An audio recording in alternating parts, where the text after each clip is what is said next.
Hi hi hello అయితే ఈరోజు చేపల పులుసు ఎలా చేయాలో చూద్దాం. ఈ వీక్ వీడియో అప్లోడ్ చేయడం చాలా లేట్ అయిపోయింది. అమ్మ వచ్చిందని చేపల పులుసు ఎలా చేయాలో తెలుసుకున్నాను. మరి చేపలను అయితే మంచిగా ఫ్రెష్గా ఇలా కడుక్కోవాలి. ఉప్పు వేసి మంచిగా నిమ్మకాయ అంటే నిమ్మకాయ కూడా వేసుకోవచ్చు. నేనైతే ఉప్పుతో మాత్రమే కడిగేసిన. చేపల కూరకు మసాలాలు ఎలా చేయాలో చూద్దాం. దానికోసం ధనియాలు, మెంతులు, ఇంకా ధనియాలు, నా దగ్గర ధనియాలు లేవని ధనియా పౌడర్నే మళ్ళీ గ్రైండింగ్ చేసుకుంటున్నా. ఇలా గ్రైండింగ్ చేసుకున్న దానిలో చేపలకి సరిపడా వెల్లిపాయలు తీసుకొని ఆ వెల్లుల్లిని కూడా ఇలా గ్రైండింగ్ చేసుకోవాలి. మరి చేపల క్వాంటిటీని బట్టి మనం మసాలాలు ప్రిపేర్ చేసుకోవాలి. మరి మేమైతే చాలా తక్కువనే తెచ్చుకున్నాం కదా, దానికి మాకైతే ఇంత సరిపోద్ది, ఇంతే తీసుకున్నాము. మీరు ఎంత కర్రీ చేసుకుంటే దానికి తగ్గట్టుగా మసాలాలు కూడా తీసుకోవాలి. ఇంకా ఒక టమాటోను డైరెక్ట్గా గ్రైండింగ్ చేసుకుంటే ఇలా ప్యూరీ అయిపోతుంది. ఇంకా వీటన్నిటిని పక్కన పెట్టేసుకొని చేపల కూరకి ప్రిపేర్ చేసుకుందాం మనం.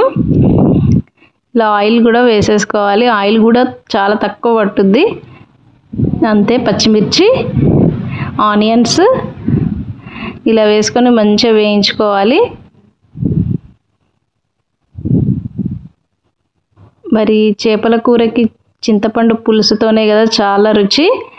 దానికి తగ్గట్టుగా చేపలకి తగ్గట్టుగా పులుసు కూడా తీసుకోవాలి.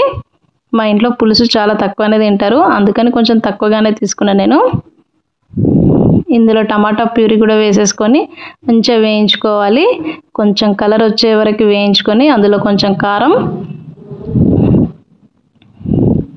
చేపల పులుసుకి తగ్గట్టుగా కారం వేసుకోవాలి. ఉప్పు వేసుకొని ఇది కొంచెం మంచి దగ్గరికి వచ్చే వరకు అలా వేయించుకోవాలి కలుపుకుంటూ. మనం గ్రైండింగ్ చేసుకున్న మసాలాలను కూడా అందులో వేసేసి మంచిగా ఒకసారి కలిపేసుకోవాలి. అంతే, మనం ప్రిపేర్ చేసుకున్న చింతపండు పులుసుని అందులో వేసేసుకుంటే సరిపోద్ది.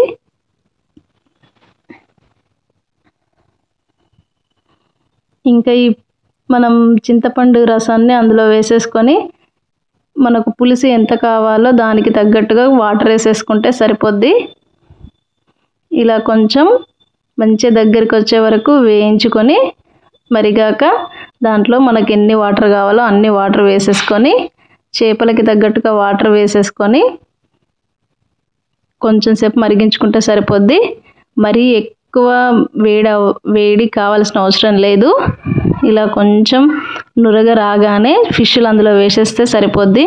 మరి వాటర్ ఎక్కువ వేడైనా చేపలు తొందరగానే చిట్లిపోతాయి, అందుకని కొంచెం నురగ రాగానే ఫిష్లు అన్నీ అందులో వేసేస్తే సరిపోద్ది.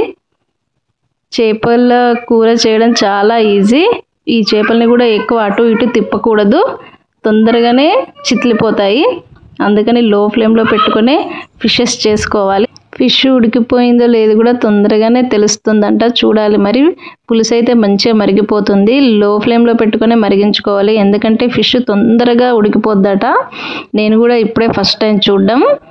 చాలా బాగుంది, ఈజీగానే అయిపోతుంది రెసిపీ. ఒక మసాలాల పులుసు చేసుకొని పెట్టుకుంటే సరిపోద్ది. మనము చూడండి, మన ఫిష్ మంచిగా ఉడికిపోయింది. మరి ఈ ఫిష్ కర్రీ చేసిన రోజు కంటే నెక్స్ట్ డే తింటే చాలా బాగుంటుంది అంటారు కదా. ఒకవేళ మనం అదే చేసిన రోజే తినాలనుకుంటే కొంచెం ముందుగానే ప్రిపేర్ చేసుకొని మధ్యాహ్నానికి లంచ్లో తింటే ఇంకా బాగుంటుంది. చాలా బాగుంది కదా. మీకు కూడా నచ్చితే ట్రై చేయండి. లైక్ చేయండి, షేర్ చేయండి, కమెంట్ చేయండి. మా ఛానల్ని ఇంకా ఎవరైనా సబ్స్క్రైబ్ చేసుకోకపోతే వెంటనే సబ్స్క్రైబ్ చేసుకోండి. ఓకే, మరి బాయ్ బాయ్. బాగుంది కదా మా ఫిష్ కర్రీ. Okay, bye.